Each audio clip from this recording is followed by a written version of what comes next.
गायरान जमीन कडेठाणला आम्ही कसत आहे 23-24 गट नंबर मध्ये आम्ही राहत आहे. कमीत कमी 10-12 कुटुंब, लहान मोठे कमीत कमी 5-50 लेकर बाळा धरून 5-50 लोक तिथे आम्ही राहत आहे. 30-40 एकर गायरान जमीन कसून खात आहे सर आम्ही. आणि जाणून बुजून आमच्यावर खोटा आरोप आमच्यावर टाकण्याचा प्रयत्न गाववाल्याचा चालू आहे त्यांचा. म्हणजे आम्हाला तिथून गायरानातून आम्हाला हाकलून द्यायचं प्रयत्न चालू आहे. ते इथं गायरानात राहूनच द्यायचं नाही मनुष्याने. असं कमीत कमी मी एक तर 2 महिन्यानं मी स्वतः ऐकत होतो, पण ते म्हणलं खोटं असं म्हणलं. पण खरोखर हकीकत त्यानं मला फोन लावून त्यांनी अभिजित पवार सदस्य जिल्हा परिषदला निवडून आलेला, आणि ते आपणच मतदान करून त्यांना निवडून दिलं साहेब.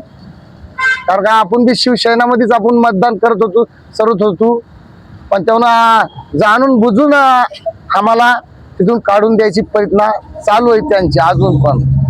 आणि पुन्हा गुन्हा दाखल करायला पत्र मी घेऊन गेलो, काय करतो मध्ये पोलीस स्टेशनच्या मध्ये चालले जातो, आरोपीला फोन लावतो का हा अर्ज घेऊन आला म्हणून शानी.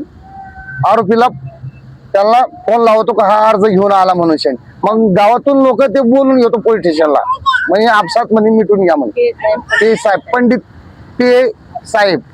पण माझं पण म्हणणं आहे सर, आता अर्ज घेऊन गेले तरी त्याचा अर्जाचा आजपर्यंत काही गुन्हा त्यानं नोंदला नाही, काय नाही. त्याच्यावर पंडित साहेबावर गंभीरानं त्याच्यावर 18 शिटी दाखल करावं हीच माझी नम्र विनंती. कारण का जाणून बुजून 1 महिन्यापासून नाईक तहसीलदार साहेब आलते, तेव्हा तो स्वतः म्हणजे का गावाला साथ देऊन शानी मला काढत होती, ती हाकलून देत होती मला. मारलेलं वाटतं? मारलेलं नाही सर, मारलं मला पोलीस स्टेशन मध्ये काही तक्रार माझी घेतलीच नाही ना सर. पहा मग आता सर, आता मी गेलो का आरोपीला फोन लावायचा तू, मग पहा विचार तुम्हीच आता बघा. त्यांना फोन लावायचा आणि त्यांचं काय होत असं भाषण काय नाही, आणि मग काय म्हणायचं मी इथून येतो, गाडीमध्ये बसायचा आणि निघून चालल्या जायचा. पाण्यात बसतो आम्ही, त्यांचा व्हिडिओ पण नाही. पोलीस स्टेशनला पाण्यात बसलं तर त्या पी साहेबाच्या. पण आता माझ्या मोबाईल मध्ये चार्जिंग नाही, ते मोबाईल मधला व्हिडिओ पण आहे माझ्याकडे. तिथं गेलेला फोटो पण मी काढून ठेवलेला आहे. किती वेळेस मी गेलो ते पण चेक करा साहेब, हीच आमची विनंती. आम्हाला न्याय भेटायला पाहिजे साहेब. काय निवेदन वगैरे दिलं? आम्ही निवेदन SP साहेबाला पण दिलेलं आहे, कलेक्टर साहेबाला पण दिलेलं आहे. जमिरानं आमची कारवाई करावा. अजून याबाबत कोणाचा चर्चा झाली का? नाही, चर्चा अजून नाही झाली सर, अजून नाही झाली चर्चा.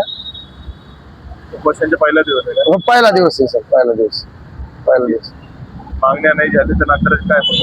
मागणं नाही, आमच्या मजूर केलं सर तर मी माझा बळी द्यायला बसलो इथंच. त्यांच्यावर 18 शिटी दाखल करावं सर, अटक करावं, आम्हाला गायरान जमीन नावावर करून द्यावं.